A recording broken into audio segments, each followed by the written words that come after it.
Tulsa King Season 3, Episode 6, Bubbles, slowly begins to correct its course and repair itself from the self-inflicted damage its last few episodes have left on the once great gangster series.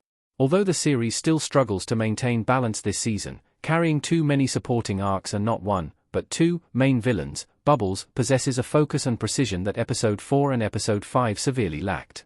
The increased presence of Quiet Ray, played by James Russo, in the latest Tulsa King episode certainly ups the ante and makes it gripping TV once again.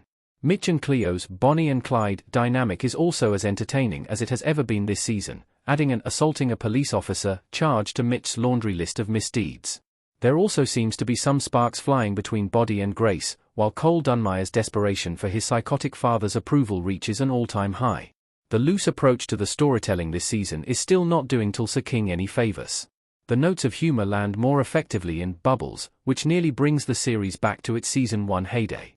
Among a variety of car scenes featuring road trips and phone calls, we discover that Special Agent Musso is holding Bevilacqua in custody for reasons yet to be explained, and Armand, who has been missing all season, is declared dead by suicide without much emotional impact. Quiet Ray proves to be a more formidable threat than Dunmire Brian Douglas at Paramount+. This episode really started picking up when Dwight took his meeting with Quiet Ray. After sharing a laugh about the prospect of being inducted into the Gangster Hall of Fame, Ray and Dwight were at each other's necks before Cole and his goons started firing on them. Now that Ray thinks Dwight set him up, he's proving himself to be a much bigger threat to Dwight than the increasingly dim-witted Dunmires, who went from burning houses down to calling health inspectors. One of the more annoying aspects of Tulsa King is that Dwight has a superhero-like invisible shield around him that prevents him from ever getting hurt. I'm struggling to recall a single scene in which Dwight got hit in the entire series. When Quiet Ray grabbed Dwight's wrist and threatened him straight to his face, Dwight was truly humbled for the first time ever in the series. Even though the Dunmires were the ones spraying bullets at the end of the episode, Quiet Ray holds the true power over Dwight. With that in mind, the Dunmires are becoming more and more intolerable as TV villains. Cole is monumentally unlikable and driven by such desperation that it's just becoming pathetic. We can all agree to forget that random act of kindness that Cole did to protect Spencer, perhaps the most underutilized supporting character in the show's history, and the bizarre attempt at a romantic flair between them that felt copied right out of last week's latest daytime soap opera. I'm still rooting for Tulsa King Season 3 to get it together. Brian Douglas, a copyright symbol Paramount+, Viacom, a courtesy Everett Collection. Tulsa King used to feel like a guilty pleasure old-school mob show, and lately it's been feeling like both a chore and a letdown. If it weren't for Quiet Ray coming through with some formidable villain energy in clutch time, I would start questioning whether this series could realistically continue to the end of its planned fourth season. Tulsa King Season 3, Episode 6 started to get back on the right track because it narrowed its focus on its most interesting and familiar characters.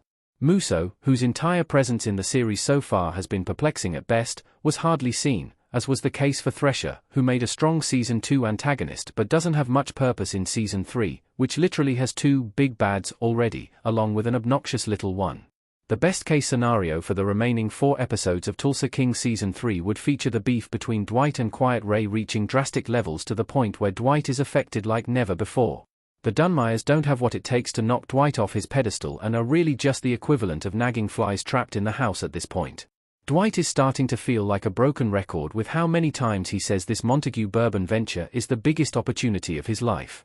A guy like Quiet Ray is the perfect person to hit Dwight with a reality check, one that will rearrange his priorities very quickly. After so much effort was made to rekindle his relationship with his daughter last season, she is also nowhere to be found in Season 3. If this show is still as smart as it was in past seasons, Quiet Ray will be going straight for Dwight's daughter, Tina, the second he gets back to New York.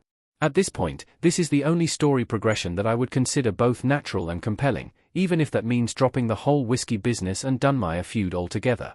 Another episode of road trips and silly car conversations is not going to cut it. Next week's Tulsa King episode could very well make or break this Sheridan series.